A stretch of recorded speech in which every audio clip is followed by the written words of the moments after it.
Hello friends, welcome back to my channel team Basil gaming official. അപ്പോൾ ഇന്ന് നമ്മൾ വന്നത് ബുസ്സിഡ് കൺവേർഷനുമായിട്ടാണ്. അപ്പോൾ നേരെ നമുക്ക് ബുസ്സിഡ് കൺവേർഷൻ പോകാം. ബുസ്സിഡ് ഒന്ന് ഓപ്പൺ ആക്കട്ടെ കേട്ടോ.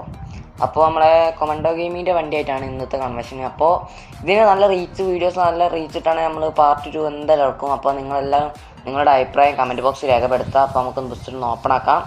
ഓക്കെ, ബുസ്റ്റർ ഓപ്പൺ ആവുന്നുണ്ട്, ലോഡ് ആയിക്കൊണ്ടിരിക്കുകയാണ്. അപ്പോൾ ബുസ്റ്റർ ഓപ്പൺ ആയി. അപ്പോൾ എല്ലാവരും കട്ടൊക്കെ ചാനൽ സപ്പോർട്ട് ചെയ്തിട്ട് ചാനൽ സബ്സ്ക്രൈബ് ചെയ്യാത്ത മത്സരമുണ്ടെങ്കിൽ ഒന്ന് സബ്സ്ക്രൈബ് ചെയ്യാൻ പറ്റാത്ത തൊട്ട് നന്നായി ബെല്ലൈക്കൺ കൂടി അടിച്ചു കൂട്ടിക്കുക. അപ്പോൾ റോഡ് ടു 1K അപ്പോൾ ഇവിടെ കുറേ മോഡൽസ് ഉണ്ട്. ഇതൊന്നും ടീമിൻ്റെ മോഡൽസാണ്. അപ്പോൾ നമുക്ക് ലോറി മാത്രം എടുക്കാം. ലോറി ലോഡ് ചെയ്യാണ്.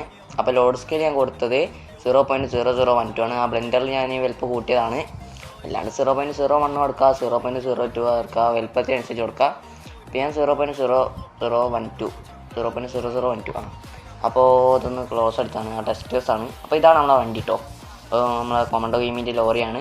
അപ്പോൾ ഒന്നാമത്തെ അനിമേഷൻ ഉണ്ടല്ലോ, ഇങ്ങനെയാണ് ഒന്നാമത്തെ അനിമേഷൻ കൊടുത്തത്. അതൊക്കെ കാണിച്ചു തരാം ശരിക്കരോ. അപ്പോൾ വൈപ്പറൊക്കെ വർക്കിംഗ് ആണ്. വൈപ്പറൊക്കെ എങ്ങനെ കൊടുക്കുന്നത് ഈ വീഡിയോയിൽ തന്നെ ഞാൻ കാണിക്കാൻ ശ്രമിക്കാം, എങ്ങനെയെങ്കിലും കാണിക്കാം. അപ്പോൾ നമുക്ക് കൊളൈഡർ ഉണ്ടോ, ഇതാണ് കൊളൈഡർ എന്ന് പറയുന്ന സാധനം. ക്യൂബ് കൊണ്ട് ഉണ്ടാക്കുന്നതാണ് കൊളൈഡർ.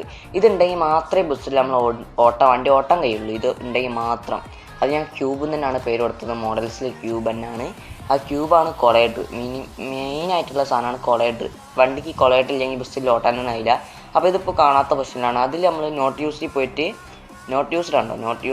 കൊളൈഡർ കൊടുക്കുക. എന്നിട്ട് ഓൾവേസ് വിസിബിളിൽ പോയിട്ട് ഓൾവേസ് ഹിഡൻ കൊടുക്കുക. അപ്പോൾ അത് കാണാണ്ടാവും. അപ്പോൾ കൊളൈഡർ റെഡി ആയിട്ടുണ്ട്. കൊളൈഡർ ഉണ്ടെങ്കിൽ മാത്രമേ വണ്ടി ബസ്സിൽ ഓടുകയുള്ളൂ, അല്ലാണ്ട് ഓടില്ല. അതാണ് ഞാൻ പറയാൻ കാരണം, തീരെ ഓടില്ല. അപ്പോൾ എന്താ പറയുക, ഇനി നമുക്ക് ഇത് GPS-നാണ് ഞാൻ കൊടുത്തത്. നമുക്ക് ഇനി സെലക്ട് ചെയ്യേണ്ടത് ടയറൊക്കെ ആണ്. ഈ ടയറിന് എന്തെങ്കിലും പേര് കൊടുത്തതെന്ന് എനിക്ക് ഓർമ്മ കിട്ടുന്നില്ല. ടയറൊന്നും തരിക നമുക്ക്. ഓക്കെ,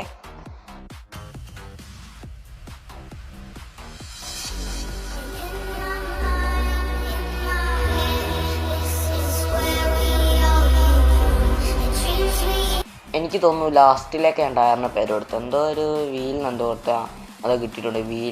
വീല് കിട്ടിയിട്ടുണ്ട്. അപ്പോൾ നമുക്ക് അതിന് നോട്ട് യൂസ്ഡിലേക്ക് ഉണ്ടാവും. ആദ്യം എല്ലാത്തിനും നോട്ട് യൂസ്ഡിലേക്കും. എന്നിട്ട് നമ്മൾ നോട്ട് യൂസ്ഡിൽ പോയിട്ട് വീല് കൊടുക്കുക. വീല് അപ്പോൾ ബാക്ക് ടയറിന് പറഞ്ഞാൽ ഹാൻഡ് ബ്രേക്ക്, ഡ്രൈവ്, ഇത് മൂന്നാണ് കൊടുക്കേണ്ടത്. ഫ്രണ്ട് ടയർ എന്ന് പറഞ്ഞാൽ ഹാൻഡ് ബ്രേക്ക്, സ്റ്റെയർ എന്ന് പറഞ്ഞാൽ വണ്ടി റൊട്ടേറ്റിംഗ് ആവുന്നതാണ്. ഓക്കെ, വണ്ടി ഒന്ന് റൊട്ടേഷൻ ആവുന്നതാണ്. ഇതാ ഞാൻ ഇപ്പോൾ കാണിച്ച റൊട്ടേഷന് വരിക്കരോ. അപ്പോൾ എല്ലാവരും ചാനലൊന്ന് കട്ട് സപ്പോർട്ട് ചെയ്ത് റീച്ച് ഇട്ടാണ് നമ്മൾ എന്തായാലും പാർട്ട് 2 ഇറക്കുന്നതാണ്. ഓക്കെ, ഞാൻ എപ്പോഴേ പറയുന്നുണ്ട് പാർട്ട് 2 എന്തായാലും വരും. അപ്പോൾ നിങ്ങൾ എല്ലാവരും കട്ട് സപ്പോർട്ട് ചെയ്ത ചാനൽ. അപ്പോൾ ഇതാണ് ടയറിൻ്റെ പൊസിഷന്. ടയർ കണ്ട മനസ്സിലായല്ലോ. അപ്പോൾ നമുക്ക് വീല് കൊടുത്തിട്ട് ഇങ്ങനെ കാണാത്ത ഇഷ്യൂ ഒക്കെ വരും വീലിന്. ഇങ്ങനെ ഇതാകണ്ടോ, ഞാൻ ബ്രേക്ക് കൊടുത്തു, സ്റ്റെയർ കൊടുത്തു. അപ്പോൾ നമ്മളിങ്ങനെ സൈഡ് കാണാത്ത ഇഷ്യൂ ഒക്കെ വരും. ഇപ്പം ഉണ്ടോ റൊട്ടേഷൻ ഉണ്ടോ, ടയറിൻ്റെ റൊട്ടേഷൻ ഉണ്ടല്ലോ, ഇതാണ് റൊട്ടേഷന്. അപ്പോൾ നമ്മൾ ഈ കാണാത്ത ഇഷ്യൂ ഉണ്ടോ, ബ്ലാക്ക് ആയിട്ട് കാണുന്നത്, അതായത് അതിൻ്റെ വീല് അത് ഉള്ളിലേക്ക് പോയതാണ്. ആ ഫ്രണ്ട് വീലിൽ അപ്പുറത്തുണ്ടാവും ഉള്ളിലേക്ക് പോയ ഓപ്ഷന്. അതായത് ആ വീല് തൊട്ടതിന് ശേഷം നമ്മളെ വീല് അത് തൊട്ടതിന് ശേഷം ലോഡ് സ്കെയില് വരിക്കലോ പറഞ്ഞല്ലേ അല്ലേ. അതിൻ്റെ ലോഡ് സ്കെയിലൊക്കെ 180 കൊടുത്താൽ റെഡിയാവും. അപ്ലൈ കൊടുക്കരുത്. ഇപ്പുറത്തെ വീലിനുണ്ട് ഇഷ്യൂ, ഇപ്പുറത്തെ വീലിനില്ല തോന്നുന്നത്. ഇപ്പുറത്തെ വീല് ഞാൻ വീല് കൊടുത്തതാണ്, ഇപ്പോൾ വീൽ പൊസിഷനിൽ കൊടുത്തതാണ്. ഓക്കെ, അപ്പോൾ ലോഡ് സ്കെയിൽ 180 കൊടുക്കുക. ബാക്ക് ടയർ എടുത്തിട്ട് 180. അപ്ലൈ കൊടുക്കരുത്. അപ്ലൈ കൊടുത്താൽ നിങ്ങൾക്ക് എല്ലാ വീലും ഇങ്ങനെ ആയിപ്പോവും. അതുകൊണ്ട് അപ്ലൈ കൊടുക്കാണ്ടിരിക്കുക. ഏത് വീലാണ് ഉള്ളിലേക്ക് പോയിക്കുന്നത് ആ വീല് സെലക്ട് ചെയ്യുക. ആ വീല് സെലക്ട് ചെയ്തതിന് ശേഷം നിങ്ങൾക്ക് ഒന്ന് കൂട്ടട്ടെ. ആ വീല് സെലക്ട് ചെയ്തതിന് ശേഷം 180 കൊടുക്കുക. ഫ്രണ്ട് വീല് ഞാൻ ഇപ്പോൾ 180 കൊടുത്ത് അപ്പോൾ ആ വീല് റെഡി ആയിട്ടുണ്ട്. കണ്ടോ, ഇത്രേ ഉള്ളൂ. ഈ വീൽ ഇങ്ങനെ ആയി എടുക്കുകയാണെങ്കിൽ റൊട്ടേഷൻ ചെയ്യാൻ റെഡിയാണ്, എളുപ്പമാണ്. അതൊക്കെ നിങ്ങൾ പഠിച്ചല്ലോ. സംശയം ഉണ്ടെങ്കിൽ കമൻറ്റ് ബോക്സിൽ ചോദിക്കുക, അതിനൊക്കെ റിപ്ലൈ കിട്ടുന്നതാണ്. ഓക്കെ, അറിയുന്നവർക്ക് വേണ്ടി മാത്രമായിട്ടാണ് പറയുന്നത്. ഇപ്പോൾ ഒരു വണ്ടി ഓടുന്ന ഒരു രൂപത്തിലായിട്ടുണ്ട്. ഇനി നമുക്ക് സസ്പെൻഷൻ ഡിസ്റ്റൻസ് അപ്പുറത്തത് കാണുന്നില്ല. ലാപ്പിൽ ചെറിയ ഇഷ്യൂ വന്നാണ്, ഫുൾ സ്ക്രീൻ ആവാണ്ട് ചെറിയ സ്ക്രീൻ ആയിപ്പോയതാണ്. അപ്പോൾ സസ്പെൻഷൻ ഡിസ്റ്റൻസ് 2 അടിക്കുക, 3 അടിക്കുക, അങ്ങനെ എത്ര വേണം അടിക്കുക. ഞാൻ അപ്പോൾ അതിൽ 2 ആണ് കൊടുത്തത് സസ്പെൻഷൻ ഡിസ്റ്റൻസ്, വീലിലുള്ള സസ്പെൻഷൻ ഡിസ്റ്റൻസ്. ഓക്കെ, അപ്പോൾ വൈപ്പർ വർക്കിംഗ് ആണ് കണ്ടല്ലോ. ഇതൊക്കെ വർക്കിംഗ് ആക്കണേ കുറച്ച് പാടുണ്ട്.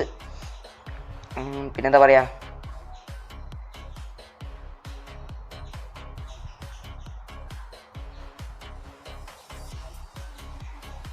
പിന്നെ ഇതുണ്ടോ കേബിൻ വീലൊക്കെ വന്നപ്പോൾ ഇങ്ങനെയൊക്കെയാണ്. അത്രയൊക്കെ ചെയ്തിട്ടുള്ളൂ. കേബിൻ വീൽ ഉണ്ടോ, ഇതിപ്പോൾ എന്താ കൊടുത്താൽ ലൈറ്റ് പൊസിഷനാണ്. ഇനി നമുക്ക് വൈപ്പർ തിരിയണം. വൈപ്പർ അതിൽ മോഡലിന് എന്തോ ഒരു പേരാണ് വൈപ്പറിന് കൊടുത്തത്, അതുകൊണ്ടാണ് തിരിയുന്നത്. ഇത് സ്റ്റിയറിംഗ് ആണ്, അതായത് നോട്ട് യൂസ്ഡിലേക്ക് സ്റ്റിയറിംഗ് ഉണ്ടാവുക. മോഡലിലാണ് സ്റ്റിയറിംഗ് നെയിം. നോട്ട് യൂസ്ഡിലേക്ക് ഉണ്ടാവുക. അത് നമ്മൾ സ്റ്റിയറിംഗ് വീൽ കൊടുക്കണം. എന്നിട്ട് ഓൾവേസ് വിസിബിൾ തന്നെ. എന്നിട്ട് അപ്പ് ആൻഡ് ഡൗൺ ആയിരിക്കും. അത് അപ്പ് കൊടുത്താൽ മതി. അത് നിങ്ങൾ ചെയ്യണമെന്നില്ല, അത് ഓട്ടോമാറ്റിക്കായി തന്നെ വരും. അത് നിങ്ങൾ അപ്പ് കൊടുക്കണമെന്നില്ല കേട്ടോ. അത് സെറ്റർജിനെ കൊടുത്താൽ റെഡി ആയിക്കോളൂ. സാധനം വെള്ളൻ്റെ സെറ്റർജിനെ കൊടുത്താലേ റെഡി ആവുള്ളൂ, എപ്പോഴേ പറയണ്ടേ. അപ്പോൾ അത് റിഫ്ലക്ഷൻ ഞാൻ ഇത്തിരി കുറച്ചിട്ടാണ്, എന്നാലേ വണ്ടി കാണുള്ളൂ അത് സ്റ്റിയറിങ്, അല്ലെങ്കിൽ കാണൂല. ഒരു കാണാത്ത രൂപത്തിലേക്ക് ഒരു ഫുൾ ബ്ലാക്ക് ആയിട്ട് അത് ബോറായിപ്പോയി. അപ്പോൾ ഞാൻ റിഫ്ലക്ഷൻ ഇത്തിരി കുറച്ചാണ് 0.9 0.2 കൊടുത്തത്. ഞാൻ വൈപ്പറിൻ്റാണ് ഞാൻ കാണിക്കുന്നത്. വൈപ്പർ എന്ന് പറഞ്ഞാൽ -50 ആയിരുന്നു. അത് ആ ടിക്ക് കൊടുത്തപ്പോൾ അത് എവിടെ വരെ വരുന്നതെന്ന് നിങ്ങൾക്ക് കാണായും. വൈപ്പർ പൊസിഷൻ കൊടുത്താൽ അത് നിങ്ങൾക്ക് കാണായും. അത് വൈപ്പർ പൊസിഷൻ്റെ സെറ്റോർജിൻ വൈപ്പറിൻ്റെ റെഡി താഴെ ഭാഗത്തായിരിക്കണം. അത് വൈപ്പർ എവിടെ ലാസ്റ്റ് തട്ടുന്നില്ല, താഴെ ഭാഗം ആളായിരിക്കണം റെഡി പൊസിഷൻ, ഇല്ലെങ്കിൽ കുറച്ച് റിസ്ക്കാണ് വൈപ്പർ കൊടുക്കാൻ. അതുപോലെ തന്നെ ഇപ്പുറത്തെ വൈപ്പർ ഇപ്പുറത്തെ വൈപ്പറില്ല, റൈറ്റ് വൈപ്പർ -50 ആയിരുന്നു. ലെഫ്റ്റിത്തെ വൈപ്പർ വെറും 50 ആണ്. അതെന്താ വെച്ചാൽ ഈ രണ്ട് റൊട്ടേഷൻ അപ്പുറത്തും ഇപ്പുറത്തും ചേഞ്ച് ഉണ്ട്, അതുകൊണ്ടാണ് ഞാൻ അങ്ങനെ കൊടുത്തത്. ഇത് മിററിൻ്റാണ്. മിററിനെ പറ്റി അങ്ങനെ ഞാൻ പഠിച്ചിട്ടില്ല, അതിൻ്റെ ആവട്ടെ, അത് നമുക്ക് അടുത്ത വീഡിയോയിലൊക്കെ പറയാൻ കഴിയും, നോക്കാം. എനിക്കറിയുന്ന പോലെ ഞാൻ പറഞ്ഞു തരാം നിങ്ങൾക്ക്. ഇപ്പോൾ കണ്ടല്ലോ സ്റ്റിയറിംഗ് ഒക്കെ റൊട്ടേഷൻ റെഡി ആയിരിക്കും. വണ്ടി ഇപ്പോൾ ഓടുന്നുണ്ട് കണ്ടോ, വണ്ടി ഓടുന്നൊക്കെ ഉണ്ട്. എന്തോ ലാഗിങ് പ്രോബ്ലം വരുന്നുണ്ട് കേട്ടോ, വീഡിയോയിൽ ലാഗിങ് പ്രോബ്ലം ആണോ എന്ന് ഡൗട്ടുണ്ട്. അപ്പോൾ ഈ പെരിമീറ്റേഴ്സ് എന്ന് പറഞ്ഞാൽ നമുക്ക് വേണ്ട സാധനമാണ്. വൈപ്പർ ഇത് സൗണ്ട് ഞാൻ സെറ്റിങ് നോക്കാണ്, സൗണ്ടിൻ്റെ നിങ്ങൾക്ക് ഇഷ്ടമുള്ള നോക്കാം. പെരിമീറ്ററിൽ ഞാൻ ഒന്നും ചേഞ്ച് ചെയ്തില്ല. ആകെ ചേഞ്ച് ചെയ്തത് നമ്മളെ ടയർ ഫിക്ഷൻ 3 കൊടുത്തില്ല. എന്താ നിങ്ങൾക്ക് പണി പോകണം, ടയർ ഫിക്ഷൻ 3 കൊടുത്തേ പറ്റൂ, അല്ലെങ്കിൽ വെറുതെ ആയിരിക്കും. നിങ്ങൾ ടയർ ഫിക്ഷൻ 3 കൊടുത്തില്ല, വണ്ടി ഒരു പാളിച്ച ഉണ്ടാവും. പാളിച്ച തന്നെ പറയാൻ തോന്നുന്നു, അതിനെപ്പറ്റി എനിക്കറിയില്ല. ആ 3 നിങ്ങൾ കൊടുക്കുക. പിന്നെ ഞാൻ സെൻറ്റർ ഓഫ് മാസ് ഹൈ അത് 0.566 അടിക്കുന്നുണ്ടാവുക. അത് ഞാൻ 0.3 കൊടുത്തിട്ടുണ്ട്. ഓക്കെ, ബ്രേക്കിങ് 10 ലക്ഷം കൊടുക്കാതെ നോക്കാം. നിങ്ങൾക്ക് കയ്യിൽ നിന്ന് എത്ര കൊടുക്കുക, 10 ലക്ഷം കിട്ടൂല. 1.176 എത്ര നമുക്ക് കിട്ടില്ല, എനിക്കല്ല. ഇതിപ്പോൾ ഇൻഡിക്കേറ്ററാണ്. അപ്പോൾ ഇത് നോട്ട് യൂസ്ഡിലേക്ക് എല്ലാം ഞാൻ പറഞ്ഞല്ലോ, ആദ്യം നോട്ട് യൂസ്ഡിലേക്ക് എല്ലാം ഉണ്ടാവുക. അത് നിങ്ങൾ ഇൻഡിക്കേറ്റർ ലെഫ്റ്റ് കൊടുക്കണം, ഇൻഡിക്കേറ്റർ ലെഫ്റ്റ്. അപ്പോൾ ഇൻഡിക്കേറ്റർ ലെഫ്റ്റ് ഇടുമ്പോൾ അത് കത്തും. ഉണ്ടോ, ഇത് ഞാൻ ചെയ്ത് വെച്ചാണ്. എന്നാൽ നിങ്ങൾക്ക് ഒന്നുകൂടി വേറെ എടുത്ത് വെച്ചിട്ട് പിന്നെ ഒന്ന് കാണിക്കുകയാണ്.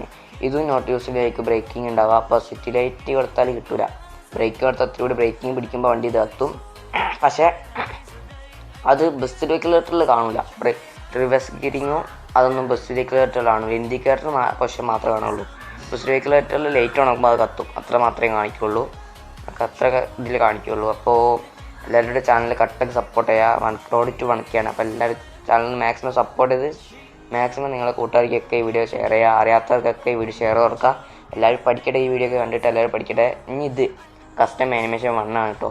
അത് ഞാൻ നോട്ട് യൂസിലേക്ക് ആക്കിയിട്ട് കാണിച്ചുതരാം. നോട്ട് യൂസിലാക്കി എന്നിട്ട് കുറച്ച് താഴോട്ട് വന്ന കസ്റ്റം ആനിമേഷൻ കാണാം. കസ്റ്റം ആനിമേഷൻ കൊടുത്തിട്ട് ആ ടിക്ക് കൊടുക്കുക. എന്നിട്ട് നമുക്ക് ഇവിടെ വേണ്ടത്ര സ്കെയിൽ കൊടുക്കുക. ലോഡ് ഷിഫ്റ്റ്, റൊട്ടേഷൻ ഷിഫ്റ്റ് കൊടുക്കരുത്, ലോഡ് ഷിഫ്റ്റ് കൊടുക്കുക. അത് നിങ്ങൾക്ക് വേണ്ടത്ര കൊടുക്കാം കേട്ടോ. അത് ഞാൻ കൊടുത്തത് -80 കൊടുത്ത അടിയിലേക്ക് പെട്ടെന്ന് പോകും. 50 കൊടുത്ത സ്ലോയിലേ പോകുള്ളൂ. 80 കൊടുത്തപ്പോൾ നല്ല സ്പീഡിൽ പോകും സാധനം. അത്രയൊക്കെ ഉള്ളൂ, അതൊക്കെ അത്രേ ഉള്ളൂ. അല്ലാണ്ട് അത്രയ്ക്ക് വലിയ പാടമൊന്നുമില്ല അതൊക്കെ ചെയ്യാൻ. എനിക്കത് ആദ്യം നല്ല പാടുണ്ടായിരുന്നു, ഇപ്പോൾ പഠിച്ചതിന് ശേഷം എളുപ്പമായി കിട്ടി. ഇപ്പോൾ ഇനിയും ഉണ്ട് കുറച്ച് പഠിക്കാൻ ഇതിൽ. അതൊക്കെ പഠിച്ച് സെറ്റാക്കിയതിന് ശേഷം അടുത്ത വീഡിയോ ഒക്കെ ഉണ്ടാവും. പാർട്ട് 3 പാർട്ട് 4 വരെ ഉണ്ടാവും. പാർട്ട് 3 വരെ ചിലപ്പോൾ ഉണ്ടാവും, അല്ലെങ്കിൽ 4 ഇതിലേതെങ്കിലും ഒന്നായിരിക്കും. അപ്പോൾ നമുക്ക് ഇന്നത്തെ വീഡിയോ വൈൻഡപ്പ് ചെയ്യാം. നെക്സ്റ്റ് വീഡിയോ കാണുന്നവർക്കും ബൈ ബൈ. അപ്പോൾ എൻ്റെ ചാനൽ ആദ്യമായിട്ട് കാണുന്ന മച്ചാനാണെങ്കിൽ ഒന്ന് സബ്സ്ക്രൈബ് അമർത്തുക, തൊട്ടടുത്ത് കാണുന്ന ബെല്ലൈക്കൺ കൂടി അടിച്ചു പൊട്ടിക്കുക. അപ്പം thanks for watching, bye bye.